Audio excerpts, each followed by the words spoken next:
बिहार की राजनीति आज सुबह से ही गर्म है। दरअसल एक ऐसी घटना सामने आई है जिसके बाद धार्मिक भावनाओं को आहत पहुंची है।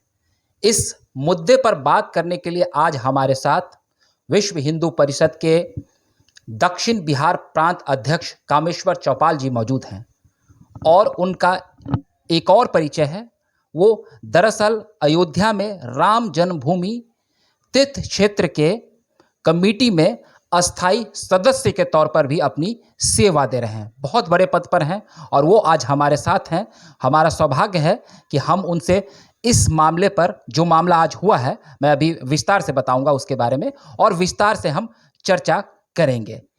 कामेश्वर जी, आपका हमारे न्यूज चैनल तेजस न्यूज़ में आपका बहुत बहुत स्वागत है। बहुत बहुत धन्यवाद।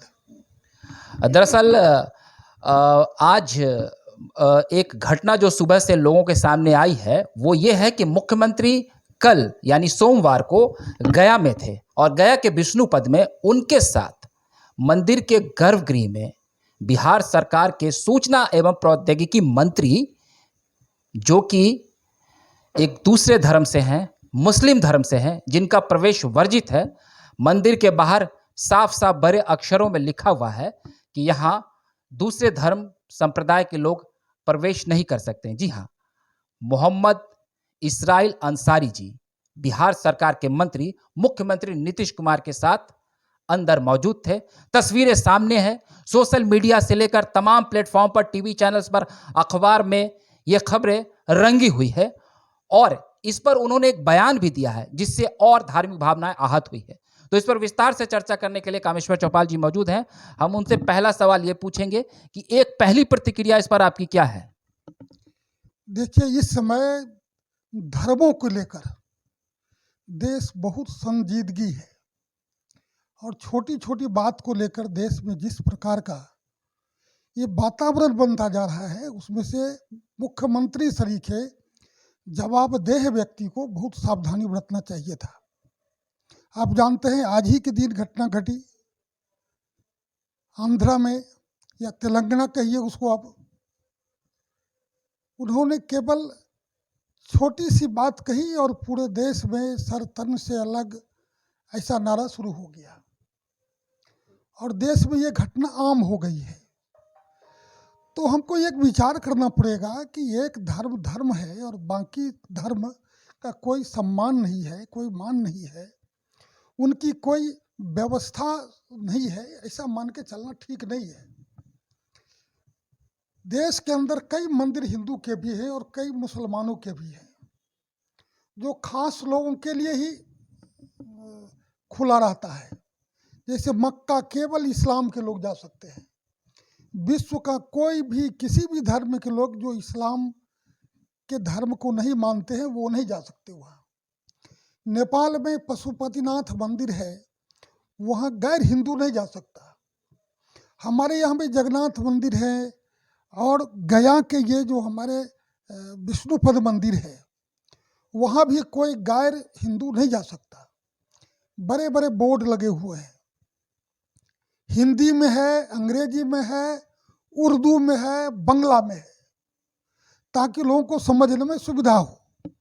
और माननीय मुख्यमंत्री उसी क्षेत्र के रहने वाले हैं, वो नालंदा का सीमा है, वो उस खूबी इस विषय को जानते हैं कि वहाँ गैर इस्लामिक, गैर हिंदू लोग नहीं जा सकता। लेकिन उसके बावजूद ये हिंदू समाज के मन को आहत किया है। आपको क्या लगता है, ये घटना गलती से हुई है या प्रायोजित है? ये तो निर्भर करता है। देखिए, गलती इसलिए नहीं अभी मान सकते कि स्वयं उनके सहयोगी जो मंत्री हैं इसराइल साहब, उन्होंने मंदिर से निकलकर जो स्टेटमेंट दिया है मीडिया के सामने, उन्होंने कहा कि आज हम नीतीश बाबू के कारण से भगवान के गर्भगृह में जा सके। तो इसका सीधा अर्थ होता है कि नीतीश जी के इशारे पर वो मंदिर में गए। यदि ऐसा कुछ नहीं है तो मुख्यमंत्री को पब्लिक डोमेन में आकर बोलना चाहिए कि भूल से हो गया। मुख्यमंत्री नीतीश कुमार जी काफी समय से देखा जा रहा है कि वो अल्पसंख्यक वोट बैंक, खासकर मुसलमानों को वोट बैंक में सेंध लगाने के लिए तरह तरह के काम कर रहे हैं। आपको क्या लगता है, ये उसी की एक कड़ी है? देखिए, मैं राजनीतिक प्रपंच में नहीं जाना चाहता। मैं इतनी बात समझता हूँ कि वोटिंग राइट होने के कारण से राजनीति में कोई न नीति रहा न कोई सिद्धांत रहा। हमारे आचार्य कहते थे, सत्ता तुरानाम न राष्ट्रम न धर्मम, कामा तुरानाम न भयम न लज्जा। जो सत्ता आतुर होता है उसके लिए कोई राष्ट्र और धर्म नहीं होता, और कोई कामातुर है तो उसके लिए कोई शर्म और है नहीं होता। तभी सत्ता की आतुरता में लोग क्या क्या दे जाएंगे कहना मुश्किल है। और इस देश में ये घटनाएं घटी रही है और इतिहास में भी घटी है। इसीलिए सब लोग जानता है कि कौन किसके लिए इतना व्याकुल रहता है। और मैं समझता हूँ कि वो तब तक है जब तक हिंदू समाज बहुसंख्यक है। जिस दिन हिंदू समाज अल्पसंख्यक हो गया उस दिन किसी का धर्मनिरपेक्षता नहीं चलेगा, न कोई लोकतंत्र चलेगा, न समाजवाद चलेगा। इसलिए इस देश के अंदर यदि आप समाजवाद रखना चाहते हैं, लोकतंत्र रखना चाहते हैं, इस देश के अंदर यदि सर्वधर्म समभाव रखना चाहते हैं, तो आपको इस देश का मूल तत्व बचा के रखना पड़ेगा। जहाँ तक विरोध का प्रश्न है तो हमारे जैसे लोगों के मन में एक ही बात है कि आज भी हिंदू समाज मुसलमानों को कोई ईरान, इराक और बाकी से आया, कुवैत से आया ऐसा नहीं मानता, और स्वयं मुसलमान भी नहीं मानता।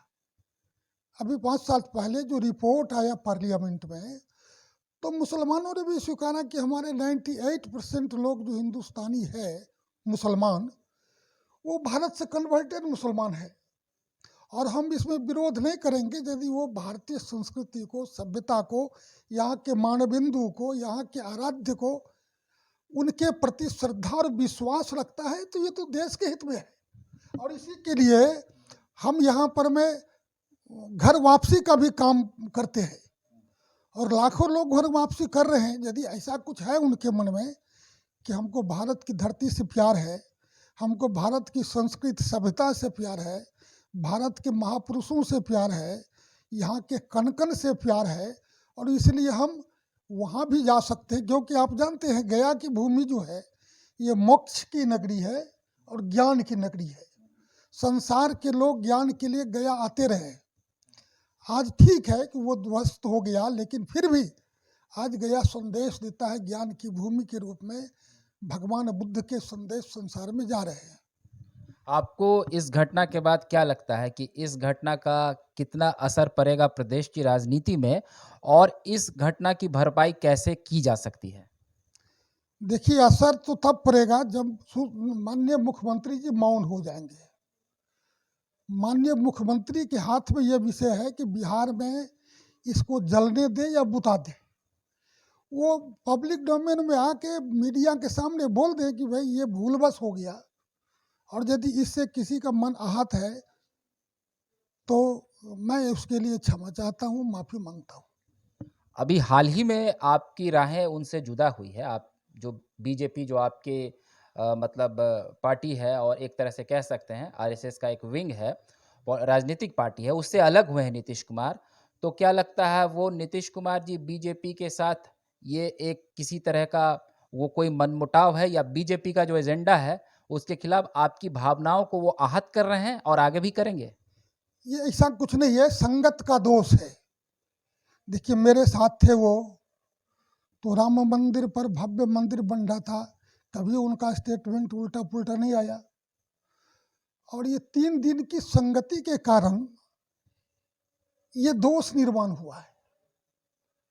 संगति से गुण और दोष आता है। नहीं, तो स्टेटमेंट उल्टा नहीं आया, लेकिन उन्होंने कभी खुलकर समर्थन भी तो नहीं किया हिंदुत्व के एजेंडे को, या कोई भी ऐसा आपका मुद्दा रहा है तो उस पर वो खुलकर सामने भी तो नहीं आए। हमारे यहाँ कहा गया है मौनम सुकृति लक्षणम। हमारे साथ वो चुपचाप भी थे तो हमारे पक्ष में थे, और वो पक्ष में रहना ही मौन धारण करना था।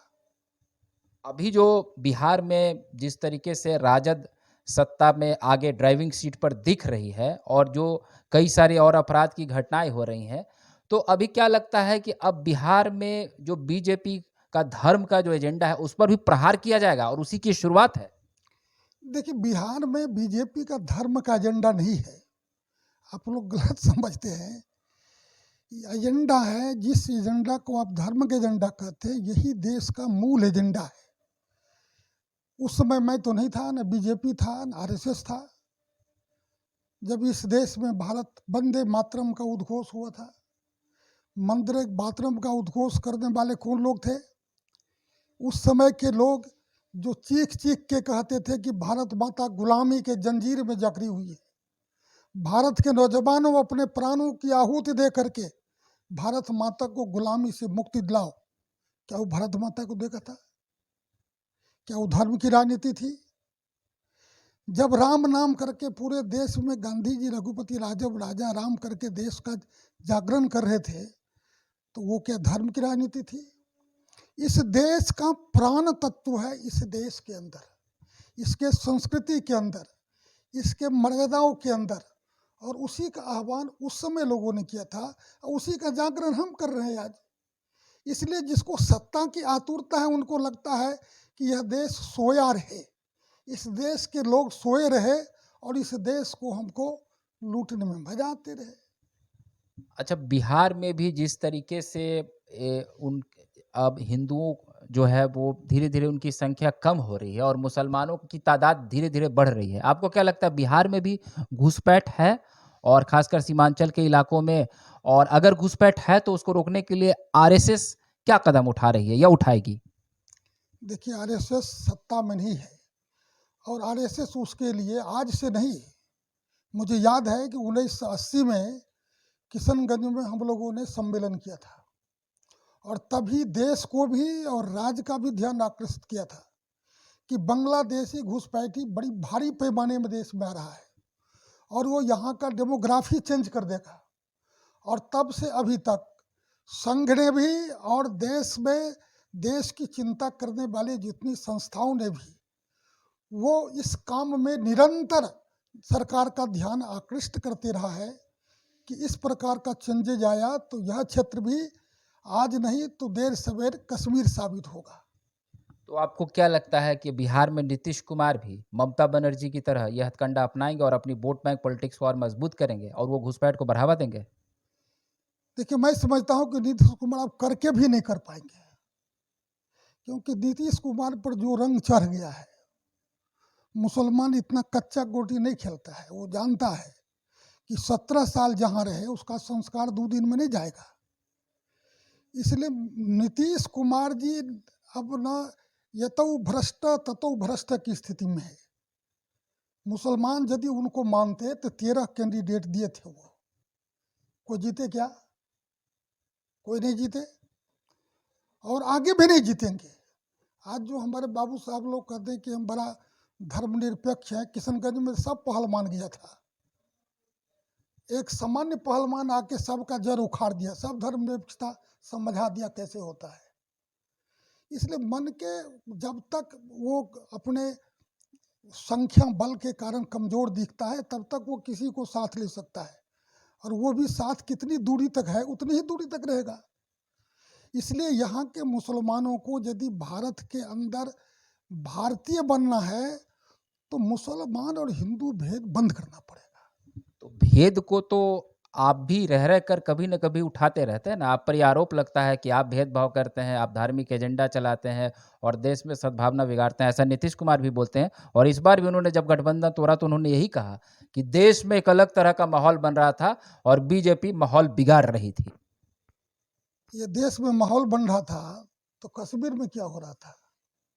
ये सब माहौल बनाने वाले लोग जो बोलते हैं ना, आज से 50 वर्ष पीछे जाके देखे, ये माहौल इसीलिए उनको लग रहा है कि उनको मुसलमान वोट दे रहा था, और मुसलमान आज न कल जब ताकत में आएगा तो ऐसे नीतीश बाबू को वो वोट तोट नहीं देगा। नीतीश बाबू भी गलत फहमी में है और गलत फहमी बहुत दिन नहीं 2 दशक और करे, भगवान करे इनकी आयु 50 साल कम से कम और हो जाए और अपने आँखों से देख के जाए कि क्या स्थिति होती है। तो आप लोग भी क्या हिंदुत्व की रक्षा के लिए कुछ कर रहे हैं? अभी बहुत सारे जो आपने ही अभी कुछ कहा और कुछ दिनों पहले भी कुछ घटनाएँ हुई कि 6 इंच छोटा कर देंगे, इस तरह की घटनाएँ होती हैं। तो इस पर आरएसएस क्या कर रही है? आरएसएस कहाँ चुप बैठी हुई है? और बिहार जैसा प्रदेश, जो कि आज भी नीति आयोग की रिपोर्ट के अनुसार कई पैमाने पर पिछड़ा है, तो यहाँ लोग रोज़ी-रोटी पर ध्यान दें कि अपनी राष्ट्रीयता को बचाएँ? ये रोजी रोटी केवल आपको समझ में आता है और यहाँ के नेता को समझ में आता है। ये जो रोटी को रोटी कमाने के लिए मुसलमान ही अभी कश्मीर में गया था। आज से 10 दिन पहले मुसलमान को भी गोली से भून दिया गया था। इसलिए इस देश में मैं कहता हूँ, बार बार कहता हूँ कि इस देश के राजनीतिक माहौल बिगड़ता है तो राजनीति में वोट के लालच में, और वोट पाने के लिए लोग मुसलमानों को इस देश का होने नहीं देना चाहता है।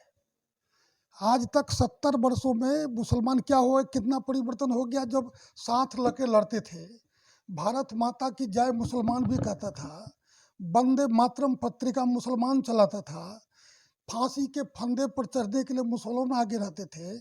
जब फांसी का फंदा झोलाया गया तो माँ बैरी बजा बजा कर तेरा भजन करूँगा मुसलमान में पैदा हुआ था। तो ये मुसलमान में क्या परिवर्तन 60-70 साल में हो गया कि आज मुसलमान भारत माता की जय नहीं बोलता है। जो आज़ादी के पहले मुसलमान भारत माता की जय कहते अपने प्राणों की आहुति दिया, यही पटना है जहाँ पर दर्जनों मुसलमानों ने 1957 के क्रांति में कुंवर सिंह के समय पटना में बलिदान दिया। वही मुसलमान विधानसभा में 70 साल में क्या सीखा, वंदे मातरम नहीं गाया।